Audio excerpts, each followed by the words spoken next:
Welcome back, everyone, to another one-on-one with JerryVHall. Today's guest is an incredible man. He's actually a normal man who's done incredible things. Now, David B. Meadows, 13-year Navy SEAL, corporate security officer, actor. Now, we're going to have a conversation.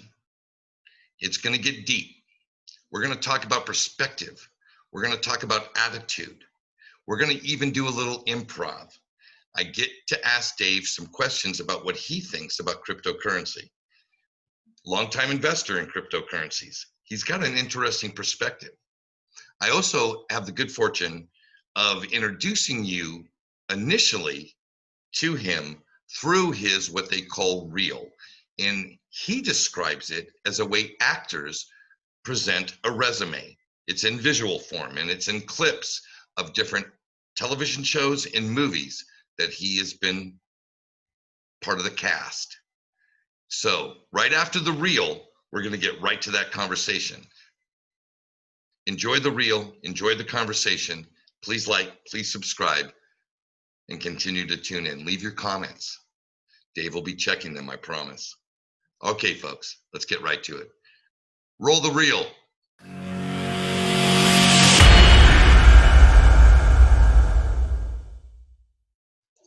Hey, Ivy League, just go ahead and put that gun back away. What are you talking about? I don't need some egghead who just scored an 81 on his qual. Shoot my dick off, okay? This is my fucking guy. I'm not Nick.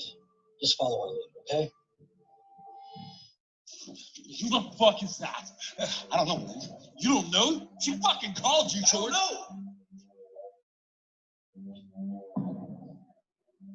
George. Why are you fucking lying to me? I'm not lying. I don't know the bitch, okay? Come on, man. Come on, man. It's me. No, I don't know. it's okay. George. You know I don't let people lie to me. What? How old are you? 19? 20? 18.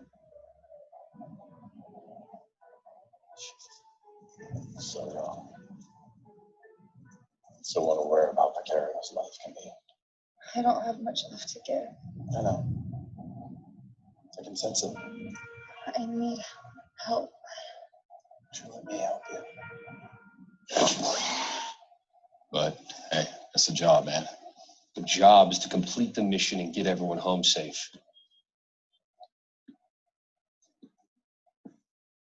Okay, listen up, dude.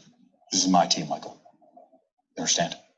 I don't give a shit how much history you have with the guys. I'm not going to have you dicking up this chain of command. And you're going to keep that temper in check. Copy? Copy. LT. Good. Suit up. Master told us to come and infiltrate your little groundbreaking ceremony for your new building. We're supposed to go in there and wreak all kinds of havoc to keep you and your shitty little brood busy so that no one has time to find Calvin.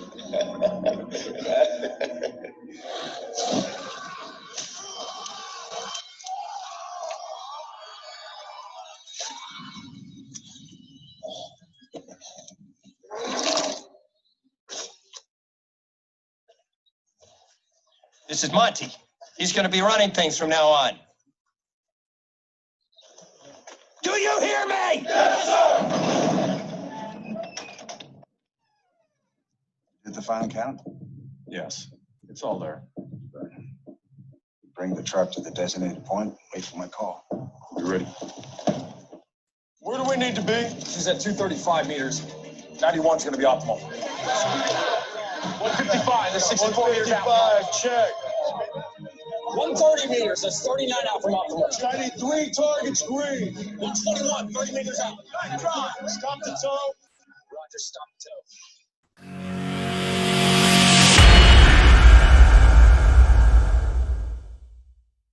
Wow, I really dig your reel, Dave. So a reel is what they call bits and pieces of work you've done to kind of showcase to others what you've been a part of? Is that the purpose of a reel? Yeah, it's basically a video resume. Ah, Yeah, it's just an idea because anybody can have. So a lot of times when you're with when people are looking for an actor, right? Obviously they want to see your work, right? So I can send them my resume of everything that I've done, but that doesn't really tell them anything except just a black and white what I've been in, you know.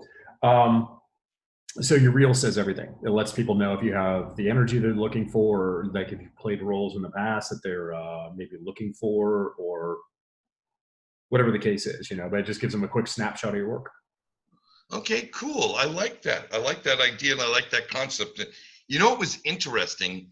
Before I had met you, I had actually seen a movie you starred in on Netflix, and it was called Alien Warfare.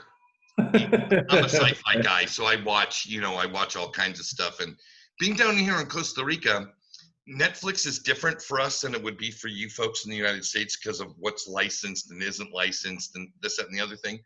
And we get a lot of Asian sci-fi stuff, European sci-fi stuff, and rebroadcasts of older US sci-fi stuff. And so one day I'm cruising along through Netflix and I'm feeling sci-fi-ish, and I find Alien Warfare and I turn it on, and it opens to this scene of a person who in my mind was exactly the personification of a character that I wrote into a script. So I immediately was hooked, and then I come later to find when I meet you in another circle that was actually you. It's weird how the world works like that sometimes. It is, isn't it amazing how that works? So I'm glad that I could get you on the show today, because one of the things that is always very interesting and compelling, and I don't think just for me, and that is when people have demonstrated through what we would consider like standards of excellence, whether it be a professional athlete, or for instance, people of military service who have been in Delta teams, or especially a Navy SEAL like yourself, there's always this kind of wow, because we generally understand that is the fewest of the few can make it through that and excel in that and come out of it sane. So share with us, if you will, I would say before we probably go. have to be insane to start. Oh, you think so? Oh my goodness. I want to applaud you for your service, and I find it interesting, and I'd like to know more about the inner workings of somebody that is able to, as a normal human being, reach and sustain superhuman type things, whether it be the conditioning, the turning off your emotions and your feelings, and being able to, be a part of a team through the most adverse conditions. That type of stuff fascinates me. Any insights into the character qualities that you developed as a process of becoming and then being a Navy SEAL? Yeah, and I think it's something that maybe a lot of people in the world can benefit from. I know it's one of the things that I don't know if I already had it, if I grew up with it. Well, actually, I do. I think my mom instilled it actually in me, and then just going to it was one of the reasons that I was able to get into the teams, and then from there, it just kind of heightened the whole process. And then taking it out and applying it to everywhere else in the world has just paid off in dividends. And it's one of the things I really try to. Sometimes I'll do a little bit of. I mean, it's not life coaching or whatever, but somebody will reach out to me and be like, "Hey, I'm trying to do this or trying to do that with my life. Can I get some advice off of you?" And this is one of the biggest things I always tell people: is the key to growth is being comfortable being uncomfortable. And that's like such a critical thing. We used to talk about it in the teams all the time. They're like, "Hey man, get used to it. Make friends with suck, or make friends with being comfortable with being uncomfortable." And what that really means, most people in the world,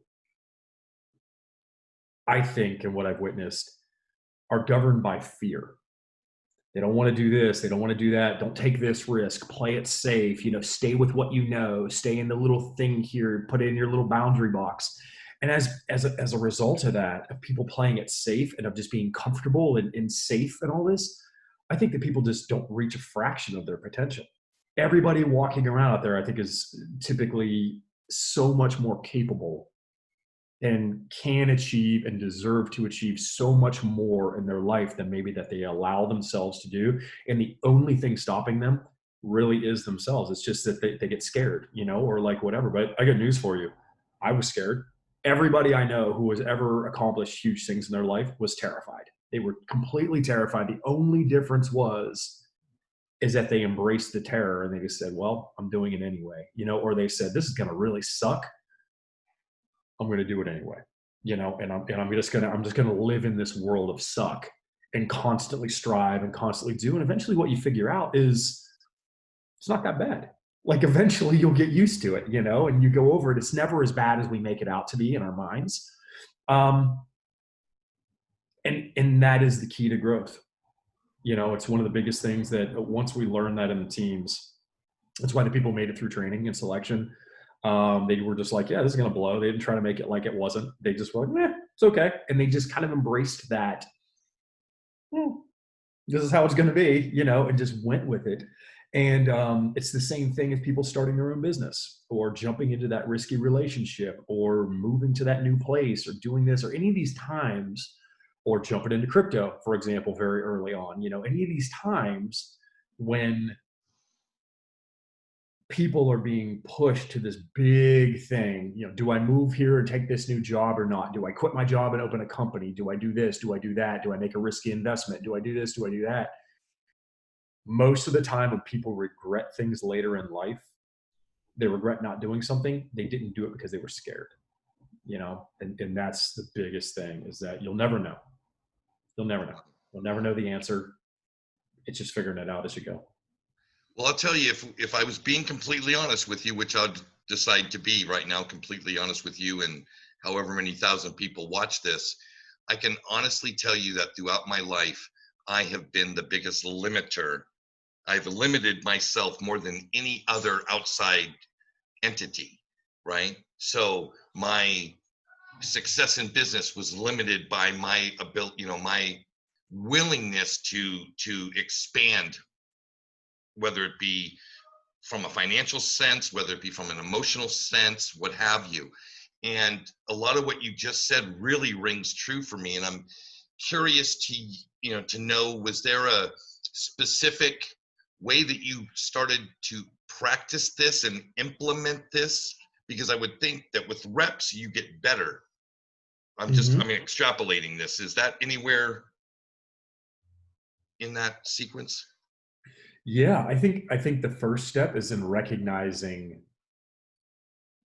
that I truly believe that, and I know it is for me, that what we just said is true. That the secret to growth is going there, and that most of the time when we end up being limited or pushed into a place, is acting out of fear rather than, and we are so good at justifying our fear. Like in our brains, we're like, no. It's not that I'm scared. It's just pragmatic. It's just smart. It's like, no, if you really follow it down and you're really honest with yourself in the middle of the night and sit there and it's just you, normally it'll come down to fear.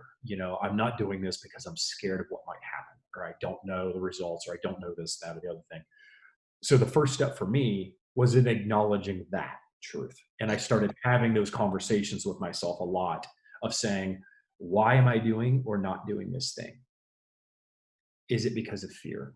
Am I just justifying it from pragmatism, or, oh, it's not the right time? Like any of that kind of stuff, I'll give you an example. I mean, and I've done that because I failed a lot.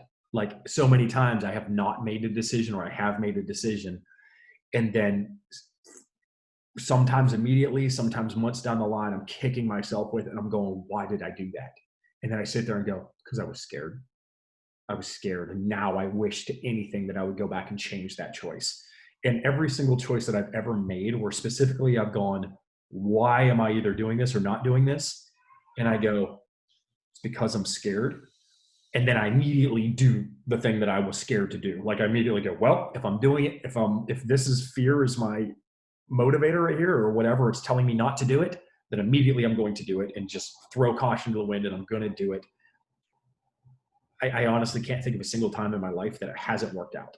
In the end, I've actually worked out, just taking that leap and stepping off that cliff.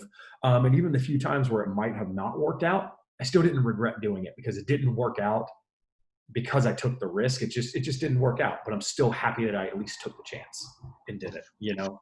Yeah, I hear you. You know, oftentimes I will prepare myself for something. I will do it, and the results weren't my intended results, but results were produced. And I'll look back and go, although I didn't plan for that result, and if I measured it against what my planned results were, I would have failed. I didn't meet those results. But there's this other list of results that happened that are actually, you know, they're adding value in some way, shape, or form. And it's like, wow, I did not see that coming, yet here it was.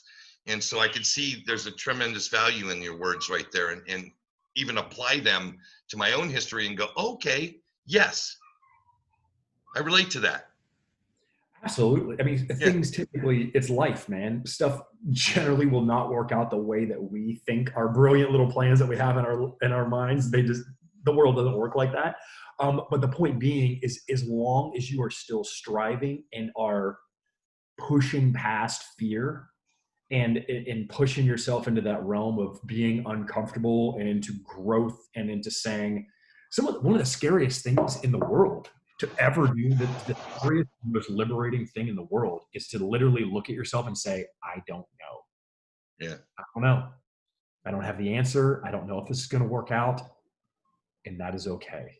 And basically, once you really get comfortable with doing that, you become so fearless. And when you because you basically understand, for me at least, that it's all within you. It's like, I don't have to have the answer. I don't have to be 100%. All I have to do is make my best choice, trust in myself, make my best choice, and then go into it and be ready, and just be ready to go. And that's all you really can do, you know, because if you're waiting for the perfect time, the perfect this, the perfect that, all the information, to have the perfect plan, you're never going to do anything, ever.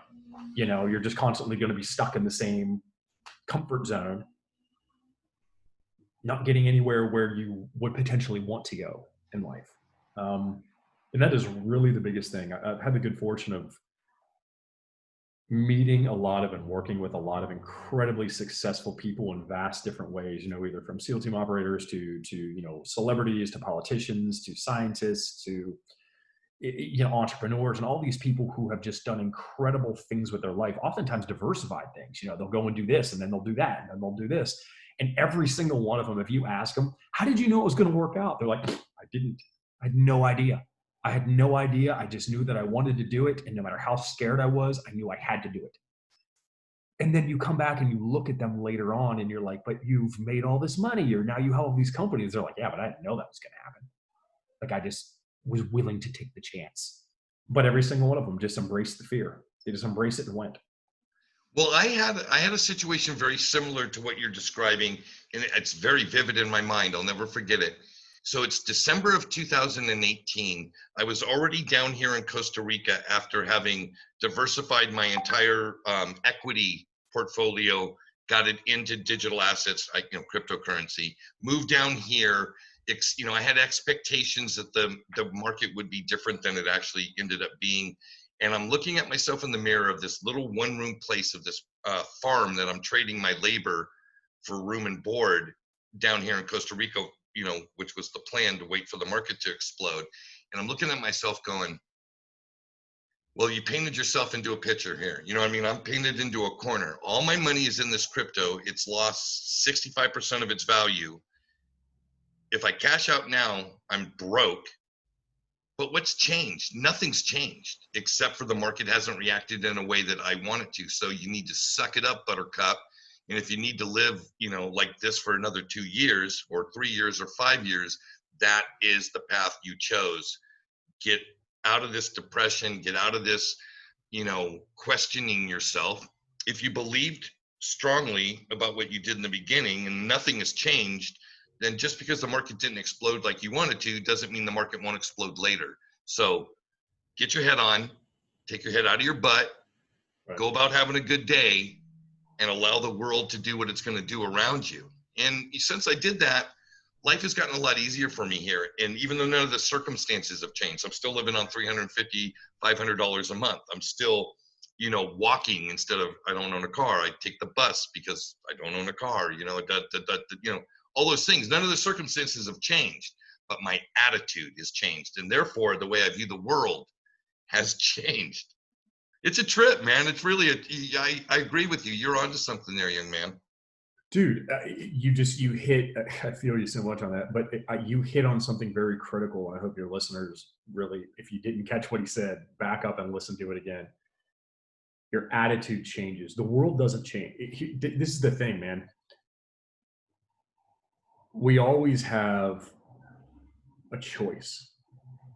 In the world, the only difference between you thrust two people into the same exact situation and one is going to come out on the top and one is going to come out on the bottom. The only thing that is different between them is their attitude, their response. We respond not to the world, the actual stimuli. We respond to our interpretation of the stimuli, right?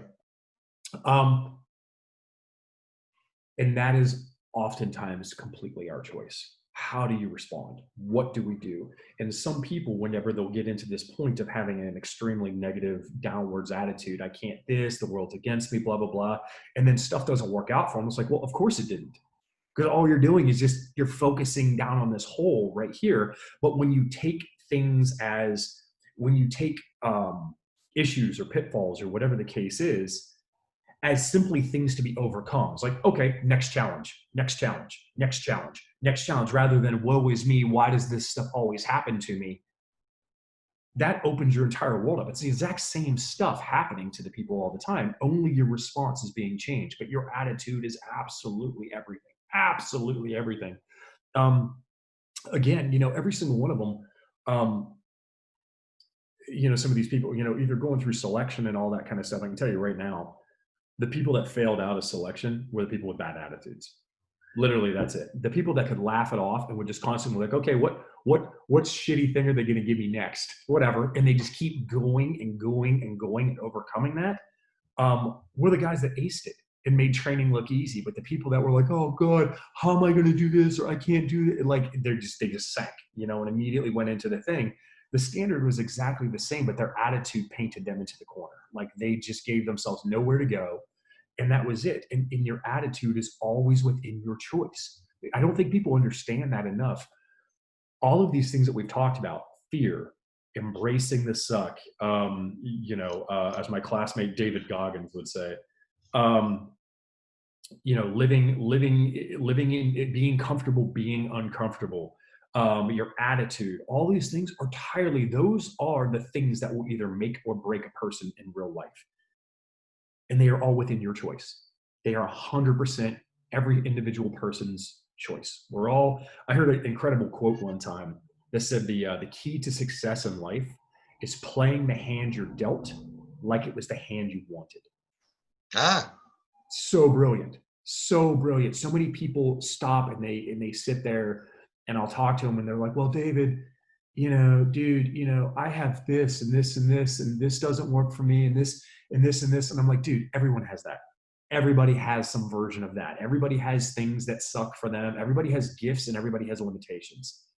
The key is to focus on your gifts and not on your limitations, and keep going with what you're actually doing, and keep that positive growth on everything, and see things as challenges and hurdles along the way, but not as insurmountable pitfalls. You know, that's just how it goes. And again, it's all within your choice. I love it, man. And one of the things that I believe is instrumental for anybody is to surround themselves with people who have the kind of attitudes that they want to have themselves. Yes. You know, it's easy to get in a shit spiral when you isolate yourself from the outside world and in a community of positivity. But you get around people that are going in the direction that you want to go. You know, there's, you know, stuff rubs off, right? Mm-hmm. You almost get positivity through osmosis. You know what I mean? Just being in close proximity to a David B. Meadows, You know, I'm already 10 pounds lighter. My hair's starting to grow longer, and I'm, you know what I mean? I'm getting more handsome just being on the same show with you. I don't think you can get any more handsome than you are. I mean, there has Well, to be the scooch, at least some for the rest of us, please, Jerry. It's not fair, dude. It's really not fair. You know, and so I'm curious and questioning because you're pretty self-aware in this way. Was getting into acting, because I know when you came off the teams, you went and did some private consulting for security stuff, and that would totally make sense. You're taking the skill sets that you spent 13, 14 years in the Navy learning and bringing them to the private sector. Okay, I totally get that. And there's probably a pretty healthy paycheck associated with that because those skills are extremely valuable in certain milieus, right? Sure. But you made a conscious choice to kind of give up the paycheck and dive into something that was a desire without a brass ring at the end of the tunnel. I'm curious, what was that? Just another leap of faith? You're going to be positive. You're going to manifest success, no matter how long it takes, kind of thing. Yes. Yeah, and I think there's actually a couple things to that, like what you were just saying. I did it because I knew that I felt like that was the key to growth for me. I think one of the best things that anybody can do in life is diversify their experiences. You will never regret an investment into yourself. You know, it's one of the reasons why statistically and psychologically we value experiences more than things. You know, like if you have the choice between buying that new big screen TV or taking a trip to a new country and seeing something or whatever, you should absolutely do the country, like 110%. That is going to pay off. You know, experiences are an investment back onto yourself. So when I was sitting there going, wow, I'm working for this big company, I'm making all this money, but really, what is that? Like, really, what is that at the end of the day? Because I look at this one time. I read a book a long time ago, and I can't remember actually which one it was, but many have said something in this factor. Everybody should start looking at their lives, the seconds in your life, as the most valuable currency that anybody has. Don't ever, ever throw away your life currency, you know, your seconds, because you cannot get it back and you can't buy more and you can't do anything like that. So one of the reasons, if somebody ever is so kind as to give me their attention and their time, I'm always humbled and grateful, because those are the seconds of their lives that they will never get back.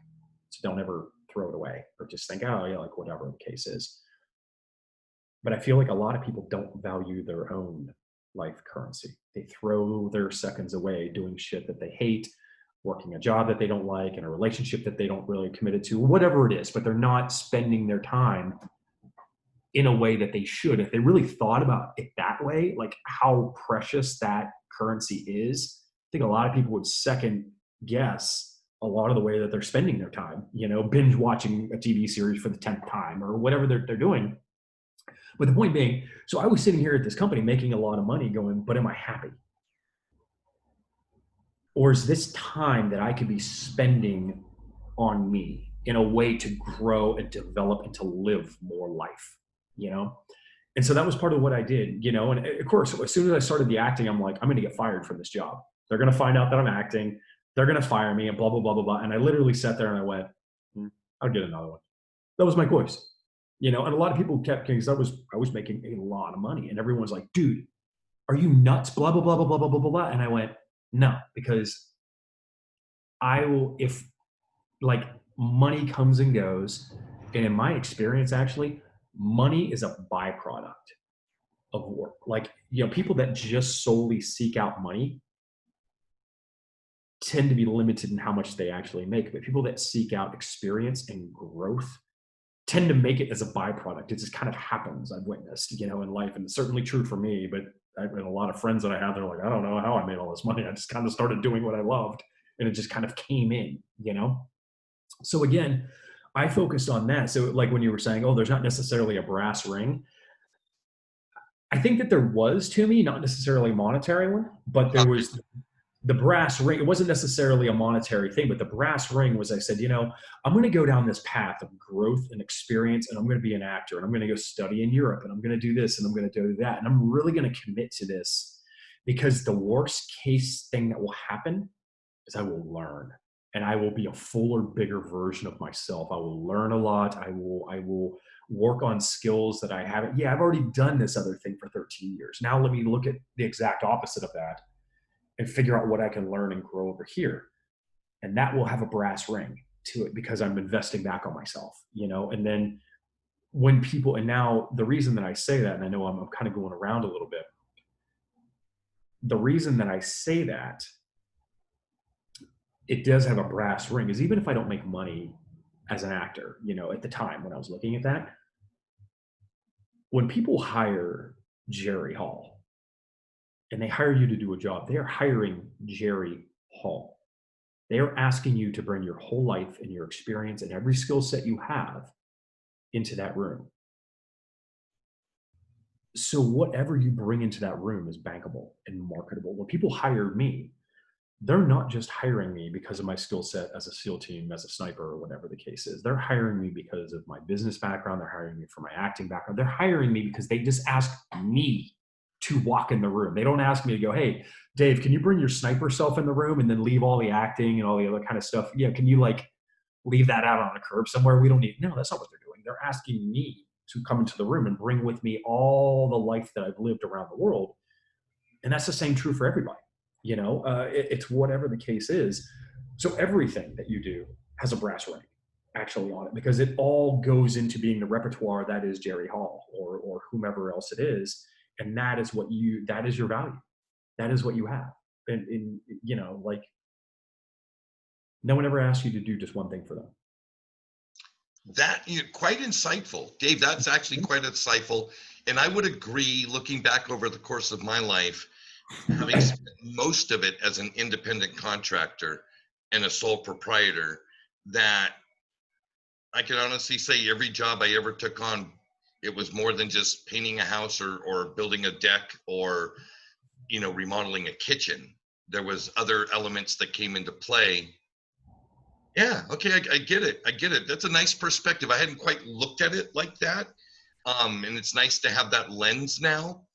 I'm curious if you'd be willing to go from, David B. Meadows, man of the world, former SEAL / business consultant / actor, to nutty, zany Dave, Mr. Improv, and we roll out a couple of short improv deals. Sure, sounds fun. Okay, so I'm going to set the stage. Here's the scene. The scene is boardroom, Goldman Sachs, and you are the head of digital innovation, and I'm the chairman of the board. Ready? And action. So, hey, business innovation. What do we got for any of this blockcom, chain link, blockchain stuff? What's coming up for us? Yes, I think that the critical element to understand here is that what we are really talking about is the cryptocurrency area. And this is going to be an emerging market that if we don't jump on the bandwagon now, we are going to soon be left behind monetarily as the world sets the stage. China right now is actually running this and spearheading this whole program. They realize the value of having a digital asset, and we must as well. All right. Anybody got any word on what they're doing over there at JP Morgan? How about you, head of blockchain innovation? Yes. Well, I think that we should not worry about what JP Morgan is doing. Instead, we should listen to what we need to do. We need to formulate our own plan on how to actually be most proactive in executing in all of these markets. And not to necessarily worry about what they are doing over there, but instead to formulate our own strategy and to be we use this word a lot, hyper focused, like a laser burning into the ground. And we will use that to burn our path forward. Okay. Now I just got this memo from sales, and they're stating they just got a call from a Brad Garlic House from a company called Ripple. Does anybody know anything about this company Ripple? Anyone? This little token called XRP. It's an X, an R, and a P. And this token is it's a devilish little asset because it's kind of hidden in a lot of ways. A lot of people don't like it. Other people do like it. Some people think it's the best thing in the world. Other people are like, no. But XRP potentially is our friend. It's our friend because it's this sly little chameleon of a coin. It is. Yes. See, well, the rubbish Bitcoin. It challenges everything. It's trying to make its own thing over here. It'll never work. But XRP, we can use. It is a friend of all currencies. We need to investigate this XRP because it can save us money doing what we are already doing now. You're getting that in the notes, right, Secretary? Okay, great. In scene. Excellent, excellent. I like the laser. Oh, right on. Okay, how about this? We're two good old boys at the Moose Lodge, sitting down, finishing our dinner, and action. So Dave, I heard you talking to that guy over there about cryptocurrencies. What were y'all talking about? Cryptocurrencies? Yeah, the cryptocurrencies. Crypto. Oh. Yeah, he was talking to me about something like this bitter coin, like bitter. Like, why would you want bitter coins? That doesn't make no sense to me. And then he had this other one, this Ripple, some Rebel coin. I don't know. But I don't really wrap my mind around it. You know, I keep sitting here and I'm like, well, it doesn't exist, but it kind of does. But then again, my text messages on my damn garden phone, you know, that doesn't exist either. I don't know about the whole thing. What do you think about the whole thing here? I'm asking how many chickens I can buy with a bitter coin. Well, I thought I heard him say beer coin, and I'm all for beer coin. Yeah, as a matter of fact, hey Jethro, bring over some of them beer coins. I'm thirsty. Yeah, let's have a round of beer coins. I love me some beer coins. And in scene.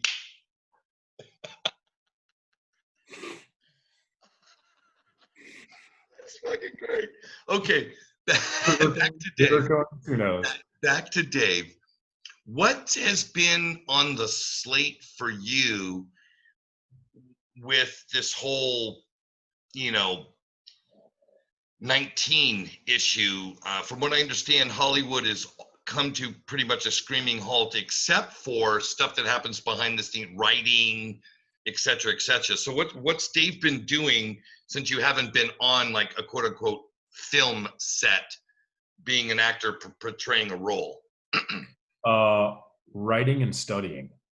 Basically. I've actually been doing a couple of, I get into this really, really, really great class with my alma mater, which is the Studio of New York.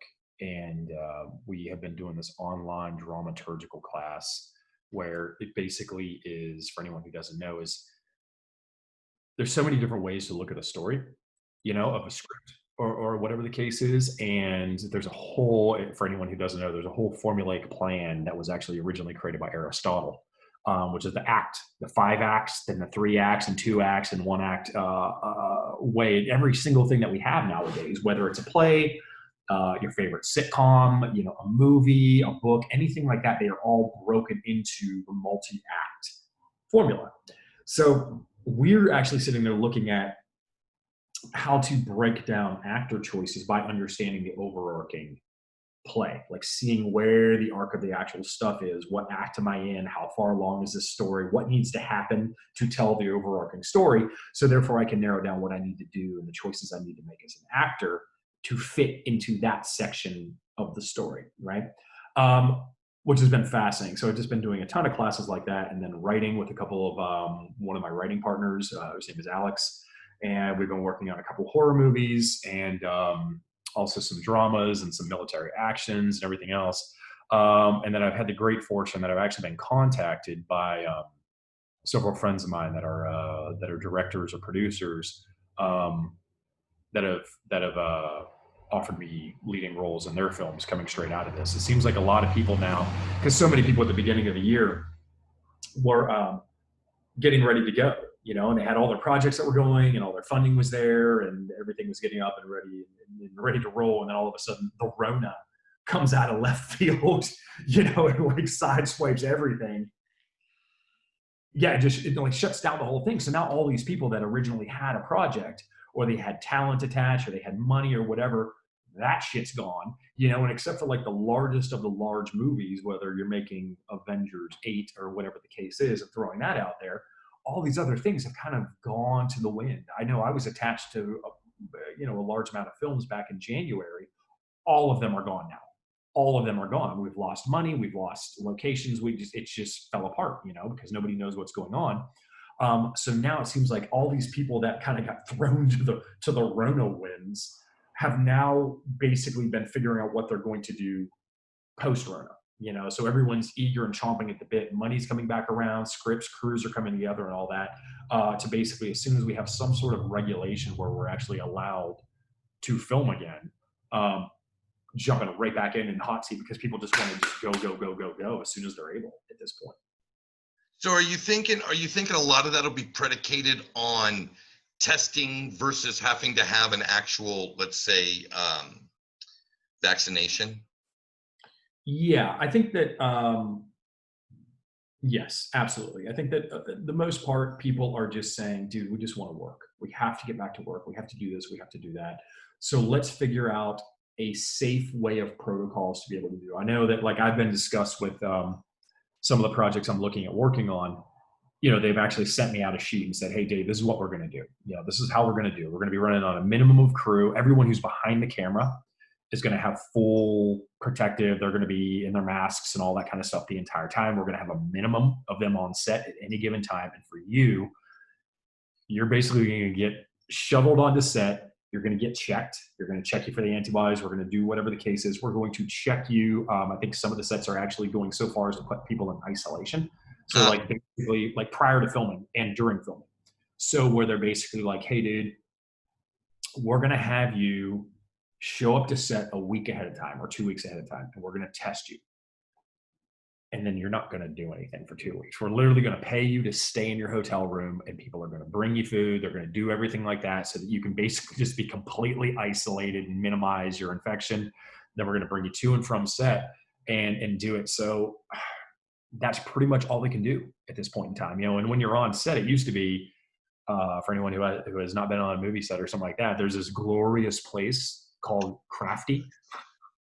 It's Crafty, it's the craft services place, which is where all the snacks and all the stuff and everybody congregates there. Like, it's like in Africa where everyone goes to the watering holes or whatever. Like, you see the whole crew and all the actors like just congregate and, they're eating their Snickers or whatever they're doing. No more of that. Like, that's all gone. Basically, that's gone. The oasis is depleted. So it's like now everyone's just hanging out, going to their trailer. Hey, shut up, actor, get in your trailer. We'll bring you everything. You don't get to go off set for any reason. You don't get to go to food service. You can't see or talk to anybody. So it's going to be really interesting. the set thing is fine. I actually tend to prefer to work like that anyway. I just want to kind of get in my zone, and I don't want to, so it's actually an excuse for me to be reclusive and just hang out in my trailer and just do my work that I'm there getting paid to do. But the in-between time is going to be difficult, like 2 weeks ahead of filming, and then you can't do anything. On some of these movie shoots, you're only there for a few days or a couple, or, a week or two. Okay, but some of these shoots, man, are months and months. So you're basically going to be completely isolated for months on end. And I don't know how sustainable that is. Actors tend to be a little bit extroverted, a little chatty Cathy. So I don't know how much you telling them to stay in their room for months on end is going to work. I could see that. And what I think is going to be one of the really kind of compelling innovations that comes out of this madness that we've been in since March or whatever, is how much leaner businesses will operate. So like I could see on a film crew, you talked about a smaller crew. You talked about less of the ancillary type systems or entities being involved. I can see all those things being cost reductive, right? And creating a leaner, from a financial standpoint, a leaner production. And leaner productions, if the quality is there, then all things being equal, the profitability should be even higher. So I could see the movie industry and even television industry coming out of this quote unquote crisis with a revised way of doing things that creates even larger profitability, and hopefully that'll scale down to people like yourself who are actually performing in front of the camera, as well as the grifts and the carpenters and the painters and everybody else. I hope that's the case. We'll see. We'll see. Yeah, and that's a double sword, right? I totally agree with you. We all know necessity is the mother of invention, right? Due to the World War Rona, there's been a lot of adjustments that have had to be made, not just in the entertainment industry, but just in all industries, that are going on. And I know for a lot of the companies that I work for and consult for, I don't think most of them are going to go back to an office plan. Huh. Because there was a long argument where people have been doing that. We know many companies have like a work from home idea, or like they can telework or, commute or whatever they're going to do. But so far, one of the biggest arguments against that, so the businesses that were resisting it, are they're like, we just don't think that people will be as productive if they're on their own accord. They're just working out of their house, or we want to see people face to face. We need this, we need that. And there is validity in that. I'm not challenging their argument, but that is the main argument, And now all of a sudden, teleworking has just become the standard. Like everybody is doing it right now. That's just how it is. And these companies very quickly had to figure out a way to not only let people telework, but to maintain or increase productivity, all the way through that, and to put all this stuff into account. So I think now they're going to sit there and go, well, shit, we've been doing it for like the last 6 months. It's been fine. We worked out all the kinks. Everything's okay now. And by the way, now why do we have this huge office space? Why are we paying all this overhead? Because we can now just cut all that fat, have people do the work. They are doing it already. Keep paying them or whatever. And just do what we've already been doing. Now we can trim all this fat that we don't actually need, that we thought we did, and increase our bottom line. And I think you're going to see a lot of companies actually do that. A lot of them. I know most of the ones that I'm working with are strongly looking going in that avenue, where they're like, dude, we didn't need everything we thought we needed. Yeah, and this has just proved it to us. And now we can just cut all of our costs all the way through. So, but of course, the other part of that, especially in the entertainment industry, most all of which is unionized, right? So they have all these people, that are on there, not just actors, but, there's people don't, for anybody who doesn't realize, on a movie set or a TV set, you may have a couple dozen actors, you may have a couple dozen principal actors, guys that are actually speaking. You're going to have your leads, then you're going to have your supporting leads, and then you're going to have your principal actors, all these guys that are talking, but those are only a few dozen guys, or girls that are actually floating around. Then you'll have your extras, like the background performers that don't necessarily speak or don't speak. but then your crew outnumber the actors 10 to 1 easily. Like they're Right, just the army that's running the cameras, painting the sets, dressing the sets with props and moving this and moving that and acquiring this, and the wardrobe people, and it's just an army of there is an people. army of people. Yeah, No doubt about it. little worker bees that are in the background there. And when you trim, those are going to be the guys that get trimmed. So a lot of those people are actually losing their jobs now, because where they were used to saying, well, a major movie set, we might have 20 lighting guys. Well, can we get by on 10? And now 10 people are out of the job, you know? So you're thinking union pushback for sure.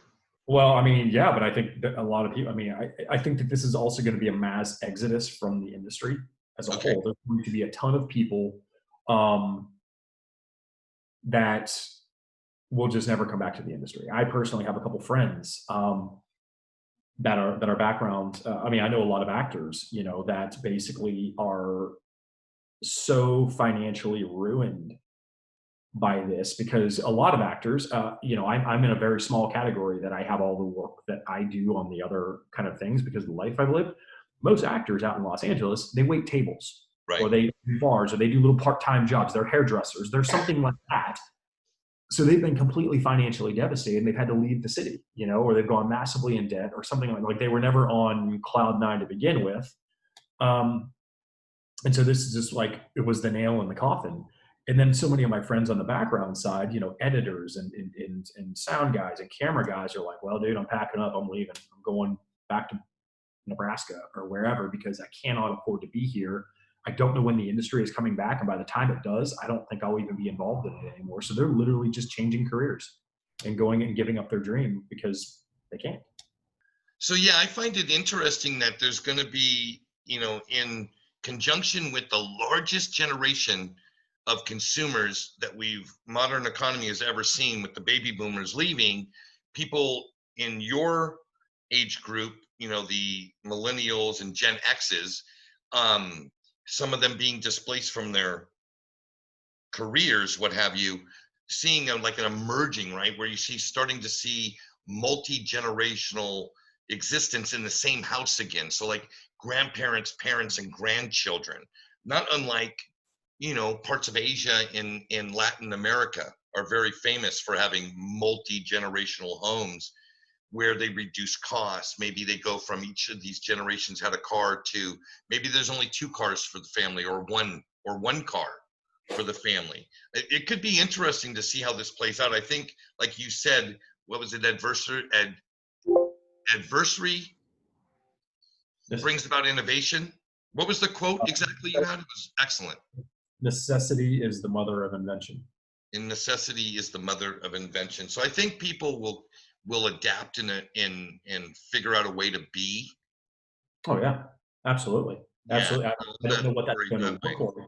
I don't know what that's going to look like, but that will absolutely happen. People are going to. I don't either. It's going to be, it'll be interesting because we have all these like forces outside of us that are starting to converge, right? You've got, well, the real economy, the one you and I live in, the one that we pay our rent and buy our milk and our steaks and stuff with. And then there's the economy that has been built around financial services that the big banks deal with, that the Fed deals with, the Treasury Department deals with. How much of this is going to bleed over and affect us, I don't know. But I know we're invested in an asset class with fixed limited supply assets that some of them are actually starting to really show us that there is a use case and they're actually in it doing it. Mm-hmm. Right? Pretty exciting stuff. What are you excited about in the quote unquote crypto sphere going forward, or at least or what's going on today? I am,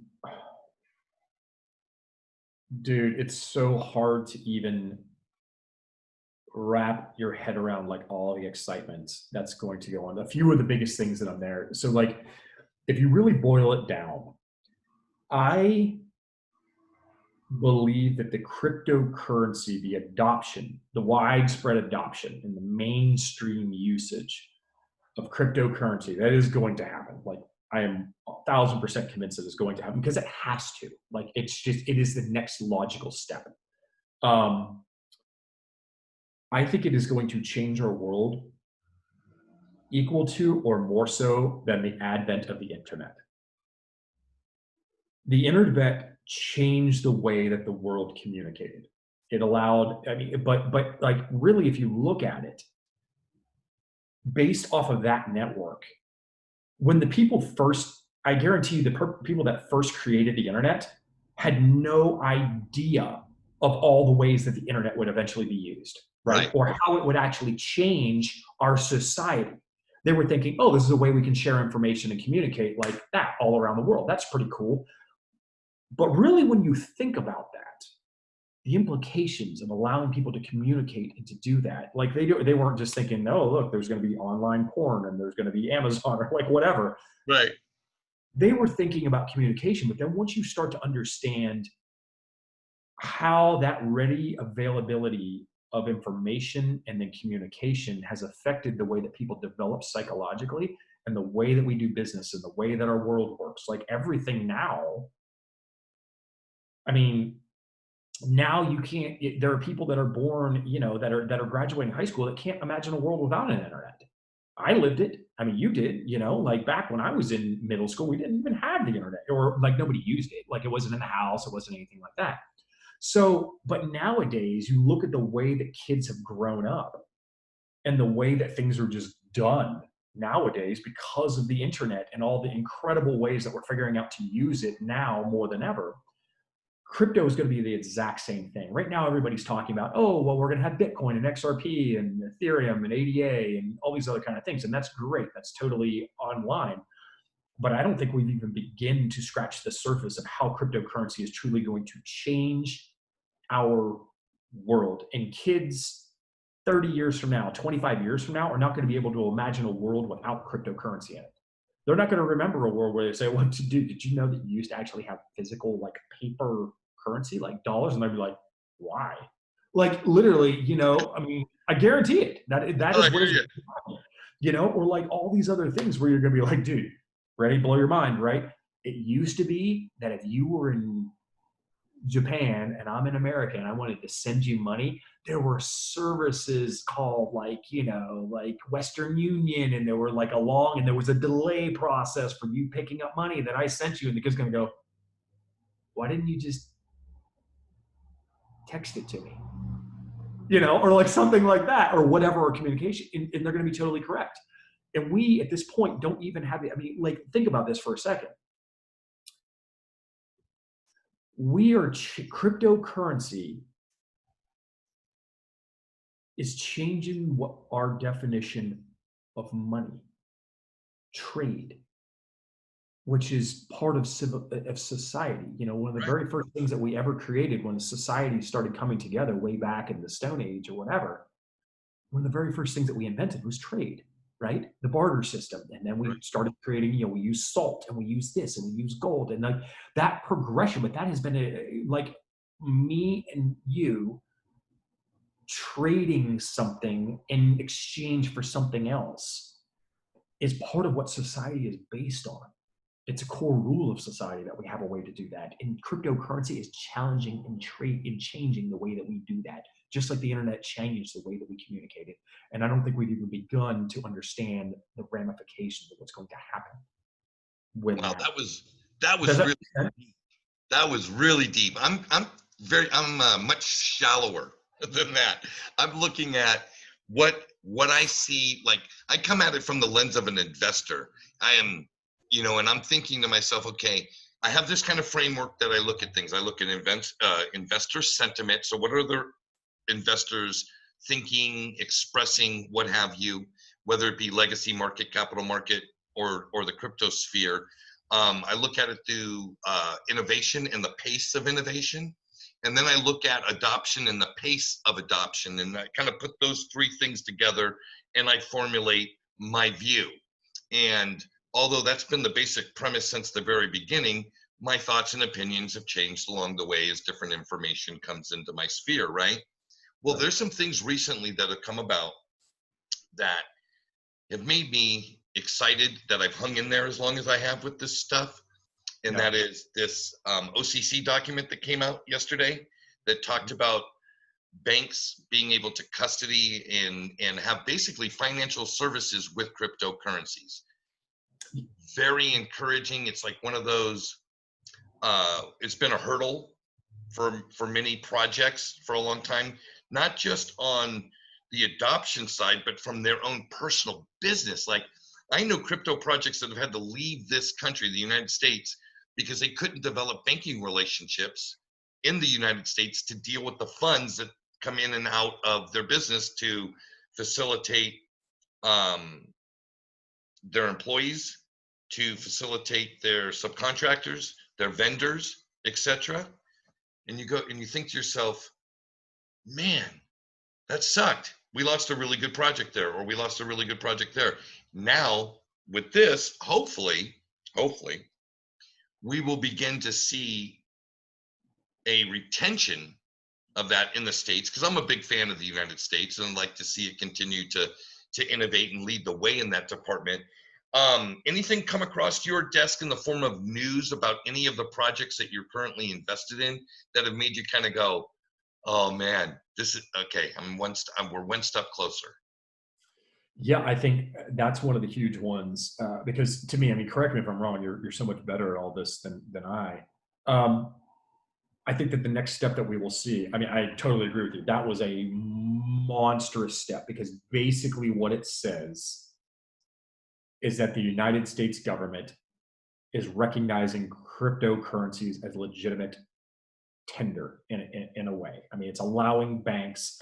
Cryptocurrency has now stepped up in the mainstream eyes, legal eyes, as the same thing as stocks and bonds. Like it is a legitimate source now, not just this thing that's often the deal there. It is now a legitimate monetary source and something that has been legitimized, and that's why banks are allowed to now hold it. But I think that the next step that we will see, I'll be interested to see, I mean, the next step will be to create digital wallets for everybody that will probably be linked to your existing savings or checking account. Every bank will just automatically generate it and just put it right as part of your existing account. And then after that, we'll see the incorporation of a digital dollar, because they have to happen in that step there. But this was the first of those three steps. I mean, what do you think about that?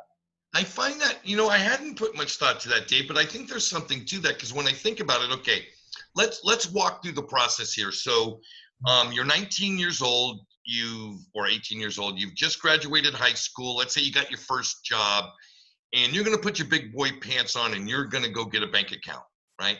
So you go get a bank account and you set up for your, what they would call your direct deposit. So McDonald's or the tire company that you found a job for, whatever, is going to direct deposit your money from that employer into an account. So your account number is 1, 2, 3, 4, 5, 6, 7, 8. I could easily see a process where during any kind of account creation, there is your traditional account, but then also the 1, 2, 3, 4, 5, 6, 7, 8 -D being digital. Mm-hmm. And that happening until such a time comes where every single thing is digital, right? Then there's no need, because the security measures as it pertains to a digital wallet, i.e. having cryptographic keys, is completely different than having a line item on an Excel spreadsheet on a bank's ledger. They're two totally different things. So it would be interesting to see who's going to be first. That's my question. Is it going to be Bank of America? Is it going to be Goldman Sachs? Is it going to be JP Morgan, Wells Fargo? Who is going to hit the ground for a consumer-facing product first? Yeah, I mean, and that's the question, right? I mean, and there has to be that bridge, of where it's like you have both and then you only have the one, and they'll make that. It's just like, and then we don't even need to go down the conspiracy theory loop on it, but like, I know so many places right now.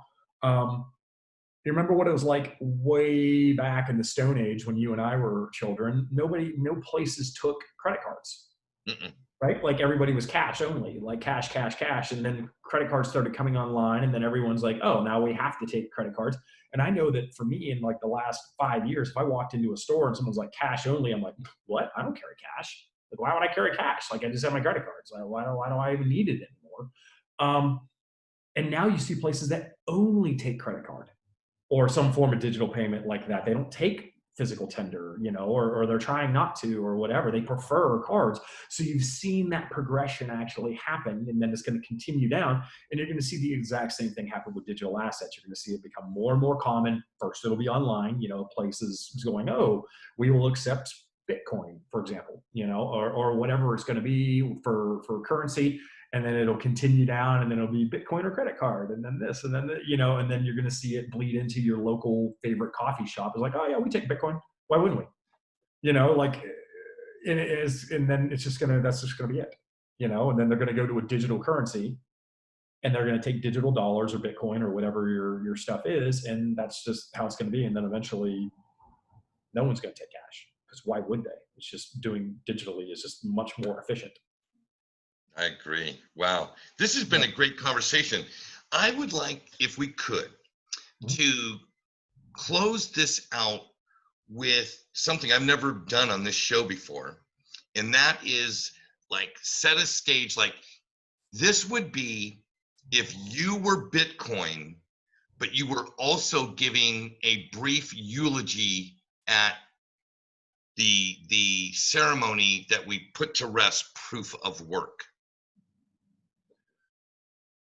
Oh God. I know. And if you want to pass on that, that's cool. We'll catch you. Pass on that one right now. Let's let's leave with what would be like, for instance, and I've done this with a lot of folks, and I think you're a great man to do this with. What would be 3 qualities that you'd like the world to remember David B. Meadows as after you've passed? Now, you've done all the great stuff that you've done. Here you are in your resting place. These are the 3 qualities you like the world to kind of hold on to about you. These are the things that they think about when they think about David. Fearless. Okay. Innovative. Oh, okay. And kind. You know what? I can personally attest to, you are those 3 things. Those are 3 qualities that you possess. Not only do you possess them, I love it that they come out in your behavior. They come out and are exemplified through the way you conduct yourself as a man walking this earth. And I'm grateful for that. And I'm grateful to have a friend like you in my life. Thanks for sharing this time with me. Absolutely, Jerry. Thank you so much for having me, man. It's great.